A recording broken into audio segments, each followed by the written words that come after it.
Don't go. They're waiting outside." The words escaped Kate Adams before she could swallow them back, whispering so close to Scott Owen's temple that she caught the scent of his cologne mingled with something darker, something wild like forest after rain. The man at table 12 went absolutely still, his hand frozen halfway to his wine glass, and those storm gray eyes cut to her face with a focus so sharp it could draw blood.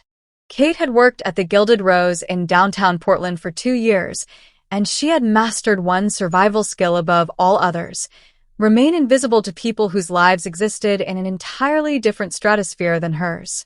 But the 4 men stationed outside the floor-to-ceiling windows had been checking their watches for the past 15 minutes, and one of them kept adjusting something concealed beneath his jacket, something that caught the streetlight with a metallic glint.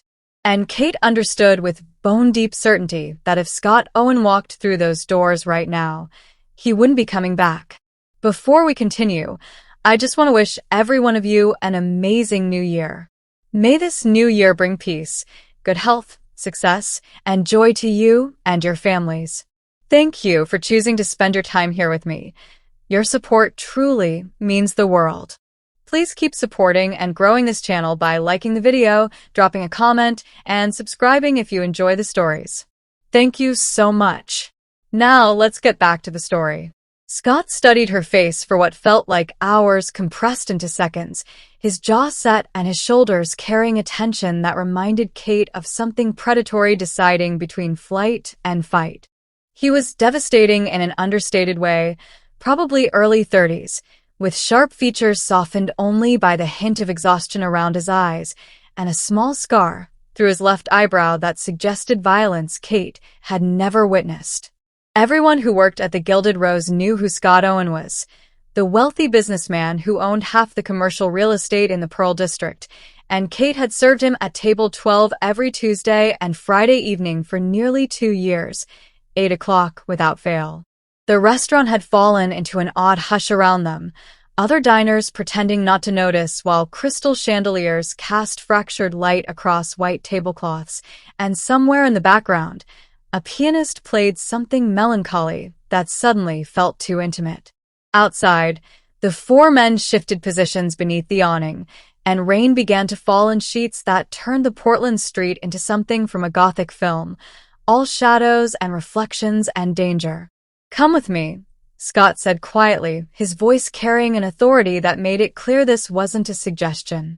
Kate's pulse hammered as she followed him between tables where conversations resumed in careful whispers, past the gleaming open kitchen where Chef Marcel glanced up with concern, through a discreet service corridor that smelled of expensive wine and fresh-cut flowers, and into a private dining room she had only glimpsed through half-open doors.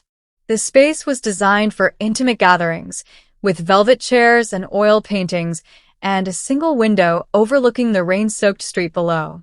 Scott closed the door behind them, and the soft click of the latch sent electricity racing down Kate's spine because she suddenly realized she had cornered herself alone with a man who might be just as dangerous as the one stalking him outside. "You just saved my life," Scott said, and for the first time in 2 years, he looked at her, truly looked at her, as though she were something more than efficient service and a polite smile. 2 years earlier, Kate had learned the precise angle at which to hold a wine bottle so the label faced the guest without her having to think about it.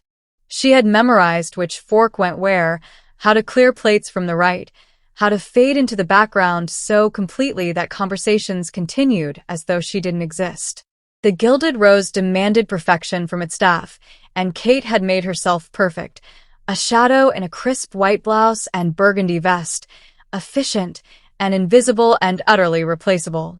Scott Owen had walked through the doors on a Tuesday in March, and Kate's hands had trembled so badly she'd nearly dropped the water pitcher.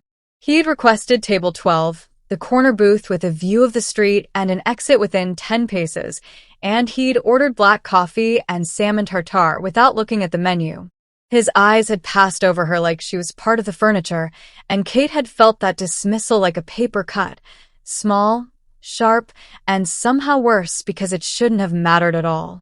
But he'd left a $100 tip on a $40 meal, and he'd returned that Friday. Then the following Tuesday. Then every Tuesday and Friday for nearly 2 years, always at 8 o'clock, always table 12, always polite and distant and never, ever staying past 9:30. Kate had built entire fantasies in the spaces between his visits, imagining what it might feel like if those gray eyes ever focused on her with real interest, if his careful distance ever cracked enough to reveal the person beneath. She knew she was being foolish. Men like Scott Owen didn't fall for women like her. Women who took the bus home in stained uniforms, who split studio apartments with roommates, who measured their worth in hourly wages and customer satisfaction scores. What Kate didn't know was that Scott had noticed everything. The way she bit her lower lip when concentrating on a complicated order. How she always wore a silver bracelet that caught the light when she poured wine. The fact that she'd started reading poetry during her breaks after he'd left a book of Mary Oliver poems on the table one evening. He'd noticed, and he'd kept his distance precisely because he'd noticed too much. Scott Owen had lived for 300 years, and he'd learned that caring about fragile, temporary things only led to ash and grief. His wolf had stirred the first time Kate had smiled, genuinely smiled, not the professional expression she wore like armor, and he nearly shattered the coffee cup in his hands from the effort of controlling himself. She smelled like vanilla and determination, and when she laughed at something the bartender said, Scott had felt something dangerous unfurl in his chest, something that made him want to abandon centuries of careful restraint. So he'd maintained his distance. He'd kept his visits ritualistic and brief. He'd never asked her name, even though he'd known it from the moment he'd heard Chef Marcel call it across the kitchen. He'd told himself that his loneliness was safer than exposing someone like Kate to the darkness that followed him. Then Liam had called 3 hours before his Tuesday reservation, voice ragged with pain and terror.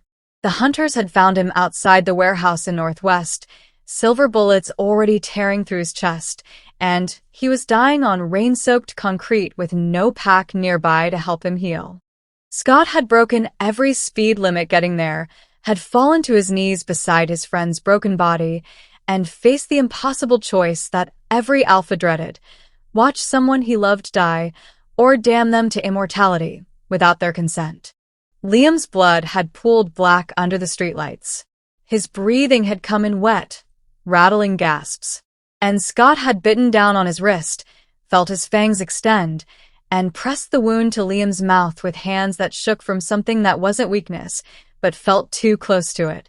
The transformation had been agonizing to witness, bones cracking, flesh knitting, Liam's screams echoing off brick walls until they dissolved into something animal and new. Scott had saved his friend's life. And in doing so, he'd signed both their death warrants, because the ancient treaty was absolute. No alpha could turn a human without the council's permission, and the hunters would come for him with silver and fire and righteous conviction. He'd known they would come. He just hadn't expected them to come to the Gilded Rose, to the one place where he'd allowed himself to pretend, for 2 hours a week, that he could be normal. You need to leave. Now. Scott's voice was low and urgent in the private dining room, his eyes already tracking movement beyond the window. Go out through the kitchen, tell Marcel you're sick, and don't come back tonight. Kate's heart hammered against her ribs, but she didn't move toward the door. They're watching all the exits. I saw one of them circling toward the alley 10 minutes ago. Kate. Her name on his lips sent a shiver through her that had nothing to do with fear. You don't understand what you've walked into. Then explain it to me. She was surprised by the steadiness in her own voice. Because right now, all I understand is that 4 armed men want you dead, and I just made myself a witness. Something flickered across Scott's face. Surprise, maybe, or the beginning of respect. Before he could respond, glass shattered in the main dining room. Screams erupted, followed by the heavy thud of boots on hardwood. Scott's hand closed around Kate's wrist, his grip careful despite the obvious strength behind it, and suddenly they were moving. He pulled her through a service door she'd never noticed, down a narrow stairwell that smelled of wine and concrete, into the restaurant's basement storage. Kate's sensible flats skidded on the slick floor as Scott navigated the darkness with impossible certainty, weaving between wine racks and supply shelves like he could see in the pitch black. Behind them, she heard voices shouting, the crash of something heavy overturning. "There's a tunnel," Scott said, shoving aside a shelf that shouldn't have moved but did, revealing a passage that looked like it belonged to Portland's Prohibition-era underground. "Old bootlegger route. Comes out 3 blocks west." They ran. Kate's lungs burned and her legs screamed protest, but Scott's hand never left hers, pulling her forward whenever she stumbled. The tunnel walls pressed close, dripping with moisture and decades of neglect, lit only by emergency lights that barely pierced the gloom. When they finally burst out through a rusted door into an alley thick with rain and garbage, Kate doubled over, gasping. "I'm not human." Scott's words cut through the sound of rain hammering concrete. "Not entirely. Those men hunting me, they're right about one thing. I'm dangerous." Kate straightened slowly, water already soaking through her uniform, plastering her hair to her face. She should run. Every rational instinct screamed at her to run. But she looked at Scott standing in the rain, his expensive suit ruined, his carefully maintained distance finally shattered, and all she felt was a strange, bone-deep certainty that running would be the worst mistake of her life. "What are you?"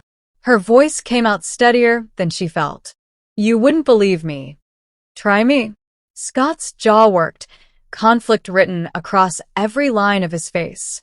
Then he stepped closer, close enough that Kate could see gold bleeding into the gray of his eyes, something inhuman and ancient rising to the surface. "There's a world hidden inside yours. Things that shouldn't exist but do. The creatures from stories your grandmother told you to keep you from wandering into dark forests." He paused, rain streaming down his face. "I'm one of them. I'm what your ancestors feared when they heard wolves howling in the distance." Kate's breath caught. She should be terrified. She was terrified. But underneath the fear was something else. The memory of 2 years watching this man sit alone. The generous tips that had paid for her mother's medication. The sorrow she'd glimpsed in unguarded moments. "A werewolf," she whispered, and it should have sounded absurd but didn't. "An alpha." Scott's voice was rough. "And I broke our oldest law to save someone I love. That's why they're hunting me. That's why you need to forget you ever saw me and disappear before they decide you're complicit." Footsteps echoed from the tunnel behind them. Scott cursed and grabbed Kate's hand again, pulling her across the street toward an abandoned building with boarded windows and a condemned sign hanging crooked on its door. He kicked the door open with enough force to splinter wood, and they stumbled into darkness that smelled of mold and forgotten things. Inside, Kate pressed against the wall, her whole body shaking with adrenaline and disbelief, and something that might have been exhilaration. Scott stood by the broken window, watching the street, his silhouette tense and predatory and utterly inhuman in that moment. And Kate realized with crystalline clarity that she'd already made her choice. She wasn't leaving. Not tonight. Maybe not ever. The floor above them creaked. Scott's head snapped up, his whole body going rigid in a way that reminded Kate viscerally that he was something other, something that hunted. "Stay here," he whispered, and before Kate could protest, he disappeared up the stairwell with movements too fluid to be entirely human. Kate counted her heartbeats in the darkness. 30. 50. Then footsteps approached from the opposite direction, measured and confident, and a flashlight beam cut through the gloom. "Kate Adams, right?" The voice was warm, almost kind. A man stepped into view, 50s maybe, with silver-gray hair and the weathered face of someone who spent time outdoors. He wore a tactical vest, but held his hands visible, unthreatening. "I'm Marcus Cross. I'm not here to hurt you." Kate pressed harder against the wall, her mind screaming at her to run, but there was nowhere to go. Cross seemed to read her panic and stopped several feet away, giving her space. "I know you're scared. I know Owen has told you we're the monsters in this scenario, but I need you to listen to me for just 5 minutes. Then, if you want to go back to him, I won't stop you. Where's Scott? Her voice came out rough. My men are keeping him occupied upstairs. He's fine. We're not trying to kill him, despite what he's told you. Cross pulled out a tablet, his movements deliberately slow. We're trying to stop him before he does this again. He turned the screen toward her, and Kate's stomach turned over. Crime scene photos. Bodies torn apart with inhuman violence. A young woman's face, frozen in terror. A child's bedroom splattered with blood. Cross swiped through image after image, each one more horrific than the last. Werewolves don't just exist, Kate. They kill. This is what Scott Owen is capable of when the moon is full and the bloodlust takes over. Cross's voice remained gentle, but his words carved into her like knives.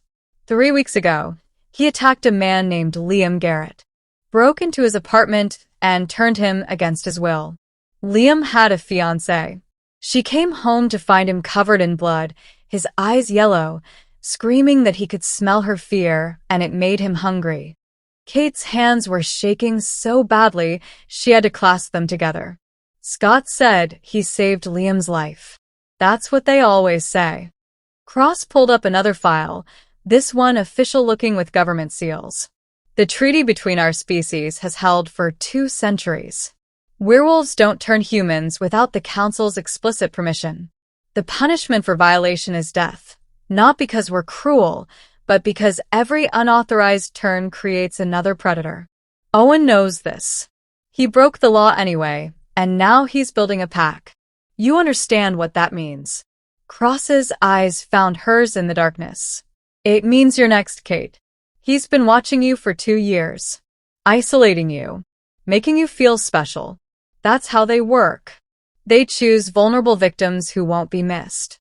The words hit too close to home. Kate did feel invisible. She was vulnerable. She barely knew Scott beyond what she'd observed across a dining room. What if everything she'd felt was just her own desperate loneliness reflected back at her? What if Cross was right and she was being groomed by something that only wore a human face?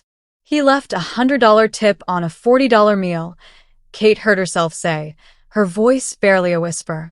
Every Tuesday and Friday for nearly 2 years. Do you know what that money meant to me? My mother's medication costs $300 a month, and insurance won't cover it. I was drowning, and She stopped, her throat tight. Cross's expression softened with what looked like genuine sympathy. He was investing in you, making you dependent, making you feel grateful.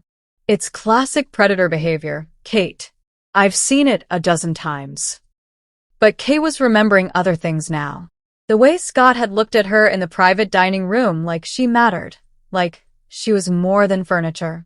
The care in his grip when he'd pulled her through the darkness, strong enough to crush her but careful enough not to bruise. The conflict written across his face when he'd told her to run, like letting her go, was physically painful. The sorrow she glimpsed every time he'd sat alone at table 12, drinking expensive wine like it was penance. Where is his pack now? Kate asked suddenly. If he's building an army, where are they? Cross hesitated, just for a second, and in that hesitation Kate saw the crack in his story. Liam is in our custody. Owen hasn't managed to turn anyone else yet, because he hasn't tried to. Kate pushed off the wall, her fear transmuting into something sharper. You're lying. Not about everything. I believe werewolves are dangerous. I believe Scott broke your law. But you're lying about why.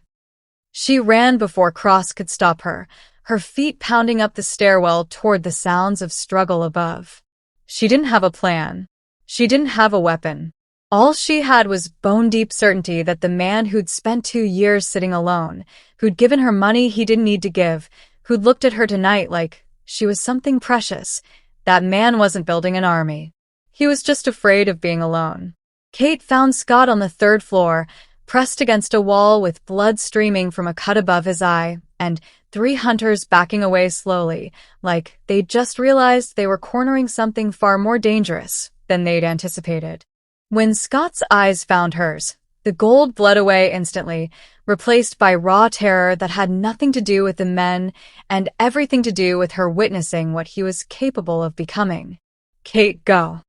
His voice was ragged, almost broken. "Please." She walked toward him instead, past the hunters who seemed too shocked by her appearance to stop her, and reached up to touch his face with trembling fingers. The cut was already healing, flesh knitting together with impossible speed. "They showed me photos," she said quietly. "Bodies torn apart. Crime scenes. They told me you're building an army, that you chose me because I'm vulnerable and wouldn't be missed." Something died in Scott's eyes. He stepped back from her touch like it burned. "You should go with them. They'll keep you safe from me." "Are you building an army?" "No." "Did you choose me because I'm vulnerable?" Scott's jaw worked, his hands clenching into fists at his sides. "I chose you because when you smile, really smile, not the one you wear for customers, it's the first thing in 200 years that's made me feel like maybe immortality isn't just a prison sentence. I chose you because you read Mary Oliver during your breaks, and you always give the homeless man outside extra bread, and you bite your lip when you're concentrating, and..." He stopped, his voice cracking. "I chose you because you made me want to be human again, and that's the most dangerous thing I could have done to either of us." Kate's heart was hammering so hard she could barely breathe. Behind her, one of the hunters shifted, but Cross's voice cut through. "Stand down. Let them talk." "Tell me about Liam," Kate said, her eyes never leaving Scott's face. The story came out raw and unadorned. 3 centuries of life. An alpha bloodline he'd inherited at 19 when his father was murdered by hunters. A vow he'd made to never turn humans, to never build a pack, to live alone rather than risk becoming the monster the stories claimed he was.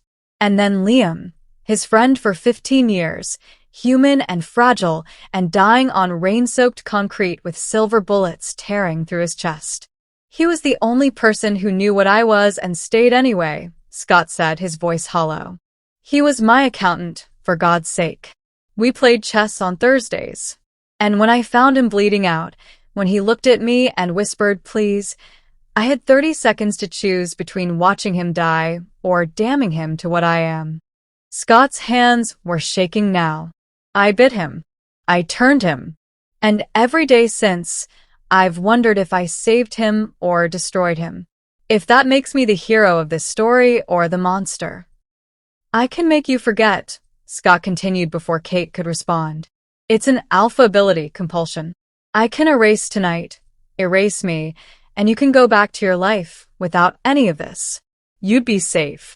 You'd never have to look at me and wonder if I'm going to tear you apart when the moon is full." "Who do you think you are?" Kate's question came out quiet but fierce. Scott blinked, thrown by the simplicity of it. "What?" "Who do you think you are, Scott Owen? Right now, in this moment, who are you?" He stared at her like she'd struck him. When he finally spoke, his voice was barely a whisper. "I think I'm terrified. Not of Cross and his hunters. Not of dying. I'm terrified that they're right about me. That I'm just a monster wearing a man's face, and everyone I care about gets hurt because I'm too selfish to stay alone." Kate stepped closer, close enough that she could feel the heat radiating from his skin, close enough to see the gold flickering in his irises, like embers threatening to ignite. "Then don't be," she said simply. "Don't be the monster. Choose something else." "It's not that simple, isn't it?" Kate reached for his hand, lacing her fingers through his despite the danger, despite the impossibility, despite every rational reason to run. "You've spent 300 years making choices, Scott. You chose to honor your vow. You chose to save your friend. You chose to give a struggling waitress money she needed without making her feel small for needing it. You chose to run tonight instead of fighting. Every single moment, you're choosing who you are. So choose." Something broke in Scott's expression, and suddenly he was pulling her against him, his arms wrapping around her like she was the only solid thing in a dissolving world. Kate held him back, feeling him shake with something that might have been relief or grief or both. And in that moment, with hunters watching and danger pressing close from all sides, Kate understood that love wasn't about finding someone perfect. It was about seeing someone completely, all their power and all their fear, and choosing to stay anyway. The video arrived on Scott's phone at 3 a.m. Kate watched over his shoulder as Liam's face filled the screen, bruised and terrified, silver chains wrapped around his wrists and throat. Behind him, the concrete walls of what looked like an industrial warehouse stretched into darkness. "You have until dawn, Owen." Cross's voice came from off-screen, cold and professional. "The old rendering plant on Swan Island. Come alone or we start cutting pieces off your beta to see how fast he heals." Scott's hand crushed the phone, plastic cracking under the pressure. "It's a trap." "Obviously," Kate said, her mind already racing. "They're counting on you coming anyway." "I can't leave him there." Scott's voice was raw. "Liam didn't ask for this. He's suffering because I chose to save him, and now they're going to torture him to draw me out. I have to go." Kate grabbed his arm before he could move toward the door. "Not alone. They expect you alone. They've prepared for you alone. They're not prepared for me." Scott turned to face her, something dangerous flickering in his eyes. "Absolutely not. Listen to me." Kate kept her voice steady despite her hammering heart. "I've spent 2 years being invisible. I'm good at it. They see me as collateral, not a threat. I can get inside while you're negotiating, find where they're keeping Liam, maybe even figure out what they're planning." "Kate, they have silver weapons. Wolfsbane. They've been hunting my kind for centuries. They know exactly how to kill us. Then you need every advantage you can get." She met his eyes, refusing to look away. "I'm not asking your permission, Scott. I'm telling you I'm coming. You can either work with me or try to stop me, and we both know you won't stop me." Something that might have been pride, mixed with terror, crossed Scott's face. He pulled her close, pressing his forehead to hers. "If anything happens to you, then you'll tear them apart and spend the next century feeling guilty about it," Kate finished. "But nothing's going to happen because we're smarter than they think we are." The rendering plant loomed against the pre-dawn sky like a corpse, all rust and broken windows and the lingering smell of death. Scott approached from the front, his footsteps echoing across empty concrete, while Kate circled to the service entrance she'd spotted on satellite maps. The door was locked but old, and the brick she found broke the window easily enough. She slipped inside, her black jeans and dark sweater borrowed from Scott's emergency kit, making her nearly invisible in the shadows. Inside, the warehouse was a maze of machinery and catwalks, lit by industrial lights that created more shadows than illumination. Kate moved carefully, staying low, her server skills translating surprisingly well to stealth. Both required moving through spaces without drawing attention, reading a room's dynamics instantly, anticipating where people would look and making sure you weren't there. She heard voices from the central floor and crept closer, finding a position behind a rusted conveyor belt that gave her a view of the confrontation below.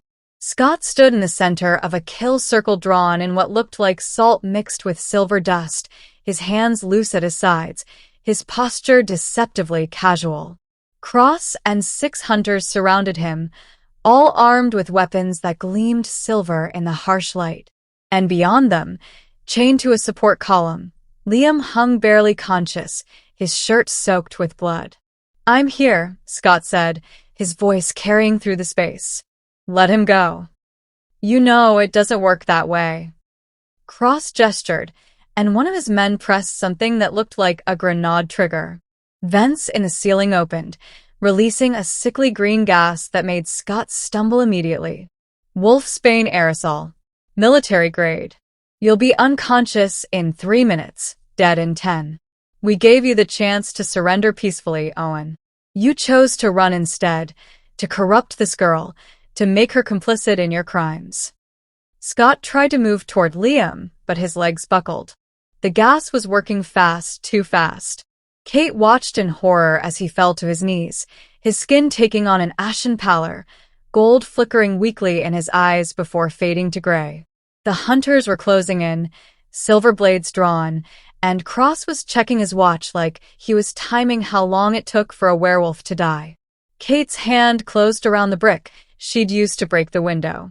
It was a terrible weapon, crude, desperate, nothing that would stop trained hunters. But then she looked up and saw the skylight 30 feet above the kill circle, saw how the gas was venting upward, saw the industrial chains hanging from the ceiling like possibilities. She didn't have time to think. She didn't have time to be afraid. Kate ran along the catwalk, her footsteps masked by Scott's labored breathing and the hunters' confident voices, and grabbed the chain.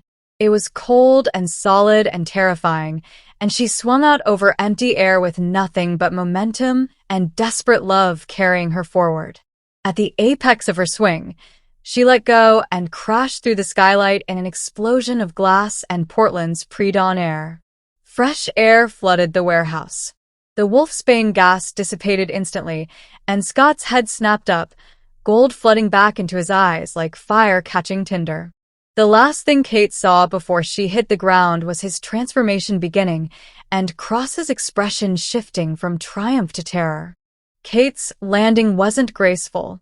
She hit concrete and rolled, glass shards biting through her clothes, her shoulders screaming with impact.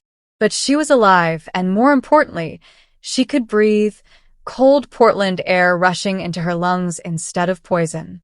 Above her, moonlight poured through the shattered skylight like a blessing or a curse, and the warehouse filled with a sound that didn't belong to anything human. Scott's transformation was nothing like the movies. There was no slow, agonizing shift, just an explosion of power that seemed to tear reality at its seams. His body expanded, muscles and bone restructuring with wet, visceral sounds that Kate felt in her chest. Fur erupted across his skin, midnight black with silver threading through it like starlight. His face elongated into something between wolf and man, neither and both, with fangs that could tear through steel and eyes that burned molten gold in the darkness. When he stood, and he did stand, upright like a man but towering nearly 8 feet tall, Kate understood viscerally why ancient humans had feared wolves in the forest. This wasn't an animal. This was apex predator made flesh, supernatural power contained in a form designed for hunting, for killing, for dominating everything it encountered. The Alpha didn't just exist in space. It commanded it, every movement radiating authority that made Kate's hindbrain scream at her to run or submit or both. The hunters scattered like prey animals finally recognizing the thing wearing a man's face had been humoring them all along. Cross fired his silver pistol twice, but Scott moved with impossible speed, closing the distance between them in a single bound. He caught Cross by the throat and lifted him off the ground one-handed, and Kate saw the exact moment the hunter realized he was going to die. But Scott didn't kill him. He held Cross suspended, claws pressed against the man's carotid artery hard enough to draw blood but not hard enough to tear, and spoke in a voice that was still recognizably Scott's beneath the growl. "You wanted to see the monster. Here I am. Now run, and tell your friends that if they come for my pack again, I won't show mercy twice." He dropped Cross, who scrambled backward and fled with his remaining men, their weapons abandoned in their terror. The warehouse fell silent except for Liam's labored breathing and the soft crunch of glass under Scott's clawed feet as he moved to free his beta, tearing through silver chains like they were paper. Then Scott turned to face Kate, and she saw fear replace the Alpha's fury. The gold in his eyes flickered uncertainly. His massive form seemed to fold in on itself, not shrinking but diminishing somehow, as if he could make himself less monstrous through sheer will. He stayed 20 feet away from her, his clawed hands hanging at his sides, his head slightly lowered in a gesture that might have been shame. Kate's whole body hurt. Her shoulder was probably dislocated. Glass cut into her palms when she pushed herself to standing. She was fairly certain she'd cracked at least 2 ribs. And none of it mattered because Scott, her Scott, who sat alone at table 12 and tipped too generously and looked at her like she was something precious, thought she was going to run from him now. She walked toward him instead. Each step sent pain radiating through her body, but she kept moving, kept her eyes locked on his golden gaze. Scott made a sound low in his throat, something between a whimper and a warning, but he didn't retreat. He stood frozen as Kate closed the distance between them, stopping only when she could reach up and touch his face, his transformed face, with fur soft as silk and bone structure that shouldn't exist but did. "I see you," Kate whispered, her voice steady despite her trembling hands. "All of you. The man who drinks expensive wine and reads poetry. The alpha who saved his friend even though it cost him everything. The wolf who could have killed those hunters but chose mercy instead." She pressed her forehead to his chest, feeling his heart hammering beneath fur and muscle. "And I'm not going anywhere." The transformation reversed slowly this time, like Scott was afraid to let go of the power that had kept them alive. Fur receded into skin. Bone restructured with sounds that made Kate wince in sympathy. When he was human again, naked and shaking and collapsing to his knees in exhaustion, Kate went down with him, wrapping her arms around his shoulders as he buried his face in her neck and shook with something that might have been sobs. "You stayed," Scott said against her skin, his voice wrecked. "You saw what I am and you stayed." Kate held him tighter, feeling his tears hot against her throat. "Where else would I go?" she whispered back. "You're home, Scott Owen. You've always been home." Around them, dawn began to break through the shattered skylight, turning the warehouse from a place of nightmares into something that looked almost like sanctuary. 2 months later, Kate approached table 12 with a confidence that felt like putting on new skin. She still wore the burgundy vest and white blouse, still carried the same wine list, but everything else had shifted in ways both subtle and profound. The chandeliers still glittered overhead, casting the same fractured light across white tablecloths, but now when she walked through the gilded rows, she didn't fade into the background. She moved through the space like she belonged there, not as invisible service, but as someone who had earned her place through something more valuable than perfection. Scott looked up from his menu with a smile that made her heart skip exactly the way it had 2 years ago, except now he didn't hide it. "The salmon tartare is calling to me," he said, his storm-gray eyes warm with affection and something deeper. "But I'm willing to be convinced otherwise." "The chef is trying a new scallop preparation," Kate offered, leaning against the table with a casualness that would have been unthinkable 3 months ago. "Liam tested it last week and nearly cried." High praise from a man who insists he can still taste food like a human. Scott's voice was light, but Kate caught the undertone of concern. Liam's adjustment to his new nature had been difficult, the enhanced senses overwhelming, the full moon terrifying, the knowledge that he'd lived centuries while his fiancée aged and died breaking something in him that was still healing. But Liam was healing. Kate had watched him slowly accept what he'd become, helped by Scott's patient guidance and the broader supernatural community that had embraced him. She'd met others like Scott, werewolves, yes, but also vampires who ran art galleries, fae who worked in tech startups, witches who taught at Portland State. An entire hidden world that existed in the spaces between human perception, and somehow Kate had become a bridge between them. The Hunters organization had collapsed after Kate provided evidence to federal authorities, recordings she'd made, documents Cross had carelessly left visible, testimony that exposed decades of extrajudicial killings. Some of the Hunters had been genuine believers. Others had been criminals using supernatural prejudice to justify murder. All of them were facing justice now, human justice, which somehow felt more appropriate than any supernatural vengeance. "I'll try the scallops," Scott decided, closing his menu. "And Kate." He reached across the table, taking her hand in his. The gesture was simple, ordinary, the kind of thing couples did in restaurants every day. But for them it represented 300 years of isolation ending, 2 years of unspoken longing finally voiced, and a choice to build something real in the spaces where their worlds intersected. Thank you for the recommendation, for seeing me. His thumb traced patterns on her palm, for staying when you saw what I was, for making me believe I could be more than what I feared.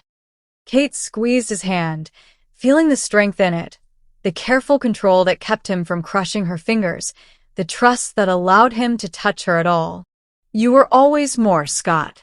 You just needed someone to remind you. Movement at the bar caught her attention. A young man, maybe 20, with nervous energy radiating off him in waves. He kept glancing toward table 12, his eyes flickering between colors too quickly for humans to notice, but obvious to anyone who knew what to look for. Kate recognized that fear, that desperation, the look of someone who'd stumbled into a world they didn't understand and needed sanctuary. She caught Scott's eye and tilted her head slightly toward the bar. He followed her gaze, understanding dawning, and something softened in his expression, not pity, but recognition. After a moment, he nodded, a slight smile playing at his lips that told Kate everything she needed to know. Their story had never been just about survival or romance. It was about building bridges between worlds, about choosing courage over fear, about seeing the truth in people regardless of what face they wore. And as Kate squeezed Scott's hand one more time before heading toward the bar to greet someone who needed help, she understood that this was just the beginning.